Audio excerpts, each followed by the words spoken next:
2 ಗ್ರಾಂನಷ್ಟು ಪೆರಾಸಲ್ಫೇಟ್ ಹರಳುಗಳನ್ನು ತೆಗೆದುಕೊಳ್ಳಿ. ಓಕೆ, ಇದು ಶುಷ್ಕ ಕುದಿಗೊಳವೆ ಅಂದ್ರೆ ಟೆಸ್ಟ್ ಟ್ಯೂಬ್. ಸೊ ಇವಾಗ ಇದ್ರಾಗ ಪೆರಾಸಲ್ಫೇಟ್ ಹರಳುಗಳನ್ನ ತಗೋಬೇಕು. ಇದು ಪೆರಾಸಲ್ಫೇಟ್, ಒಂದ್ಸಲ ನೋಡ್ಕೊಂಡ್ಬಿಡಿ.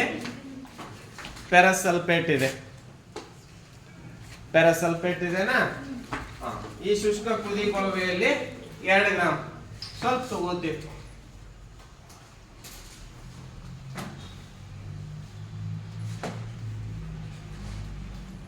ಓಕೆ,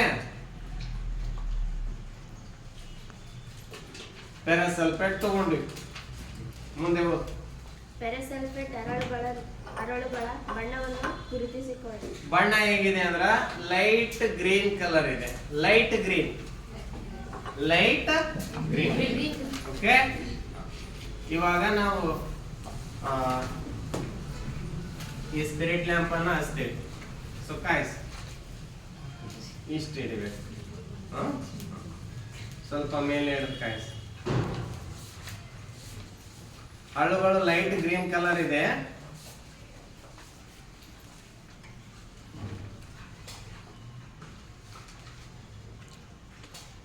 ಶುಷ್ಕ ಅಂದ್ರೆ ಅದ್ರೊಳಗ ನೀರ್ ಇರಂಗಿಲ್ಲ. ಶುಷ್ಕ ಕುದಿಗೊಳವೆ ಒಣದಿರ್ತದ. ಇವಾಗ ಕಾಯಿಸಿದ ಮೇಲೆ ನೋಡಿ ಒಳಗಡೆ ನೀರಿನ ಅಂಶ ಅಂಟ್ಕೊಂತದ. ಹಾಗೆ ಅದ್ರೊಳಗೆ ಹೊರಗಡೆ ಗ್ಯಾಸ್ ಬರ್ತಾ ಇದೆ. ಈ ಮುಂದೆ ಬನ್ನಿ, ಮುಂದೆ ಬನ್ನಿ. ಗ್ಯಾಸ್ ಬರ್ತಾ ಇದೆನಾ ಮೇಲೆ? ಅದು ಸಲ್ಫರ್ ಡೈಆಕ್ಸೈಡ್ ಮೇಲೆ ಹೋಗಿ ಬರ್ತಾ ಇದೆ ನೋಡಿ.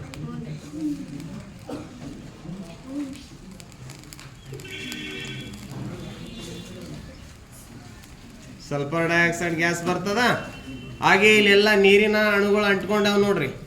ಅಂದ್ರ ಪೆರಾಸಲ್ಫೇಟ್ ವಿಭಜನೆ ಆಗ್ತದ. ಓಕೆ, ಯಾಕಂದ್ರ ಲವಣದ ಹರಳುಗಳು ಶುಷ್ಕವಾಗಿರಲ್ಲ, ಅದ್ರೊಳಗ ನೀರಿನ ಅಂಶ ಇರ್ತದ. ಆ ನೀರಿನ ಅಂಶ ಎಲ್ಲ ಇಲ್ಲಿ ಅಂಟ್ಕೊಂತದ. ಮೇಲೆ ಅದು ಸಲ್ಫರ್ ಡೈಆಕ್ಸೈಡ್ ಗ್ಯಾಸ್ ಹೊರಗೆ ಬರ್ತಾ ಇದೆ ನೋಡಿ. ಇದು ಸಲ್ಫರ್ ಡೈಆಕ್ಸೈಡ್ ಗ್ಯಾಸ್ ಬರ್ತಾ ಇದೆ. ಅವಾಗ ಕುದಿಗೊಳವೆ ನಾವು ನೋಡಿದ್ವಿ. ನೋಡಿದಾಗ ಇಲ್ಲಿ ಯಾವುದೇ ರೀತಿ ನೀರಿನ ಅಣುಗಳು ಇದ್ದಿದ್ದಿಲ್ಲ. ಇವಾಗ ನೀರು ಅಂಟ್ಕೊಂಡವಿಲ್ಲ, ಇಲ್ಲೆಲ್ಲ ಕಾಣಿಸ್ತದನ ನೀರಿನ ಅಣುಗಳು ಅಂಟ್ಕೊಂಡವ್.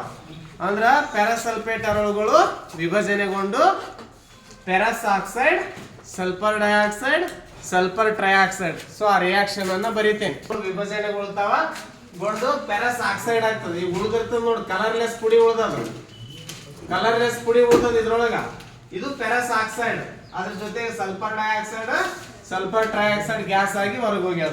ನೀವು ಮುಂಚಿನ ಹರಳನ್ನ ನೀವು ಗಮನಿಸಬಹುದು. ಮುಂಚಿನ ಹರಳು ಇದು ನೋಡ್ರಿ, ಲೈಟಿಶ್ ಯೆಲ್ಲೋ ಕಲರ್ ಇದೆ. ಬೇಕಾದ್ರೆ ಇದನ್ನು ಹೊರಗೆ ತೆಗೆದು ನೋಡ್ರಿ, ಸ್ವಲ್ಪ ಸ್ಲೈಟ್ ಆಗಿ ಗ್ರೀನ್ ಇದೆ. ಇವಾಗ ಇಲ್ಲಿ ಕಲರ್ಲೆಸ್ ಇದೆ. ಅಂದ್ರೆ ಅದು ಪೆರಾಸಲ್ಫೇಟ್ ಇದ್ದದ್ದು ಪೆರಸ್ ಆಕ್ಸೈಡ್ ಆಯ್ತು. ಸಲ್ಫರ್ ಡೈಆಕ್ಸೈಡ್, ಸಲ್ಫರ್ ಟ್ರೈಆಕ್ಸೈಡ್ ಆವಿಯಾಗಿ ಹೊರಗೋಯ್ತು. ಅದ್ರೊಳಗಿರುವ ನೀರಿನ ಅಂಶ ಅದು ಕೂಡ ಆವಿಯಾಗಿ ಹೊರಗೆ ಬಂತು. ಓಕೆ, ಇದು ರಾಸಾಯನಿಕ ವಿಭಜನೆ ಕ್ರಿಯೆ ಅಥವಾ ಉಷ್ಣ ವಿಭಜನೆ ಕ್ರಿಯೆ. ಉಷ್ಣದಿಂದ ನಾವು ರಾಸಾಯನಿಕ ವಸ್ತುಗಳನ್ನ ವಿಭಜನೆಗೆ ಒಳಪಡಿಸ್ತೀವಿ. ಅದಕ್ಕೆ ಅದು ಉಷ್ಣ ವಿಭಜನೆ ಕ್ರಿಯೆ. Thank you.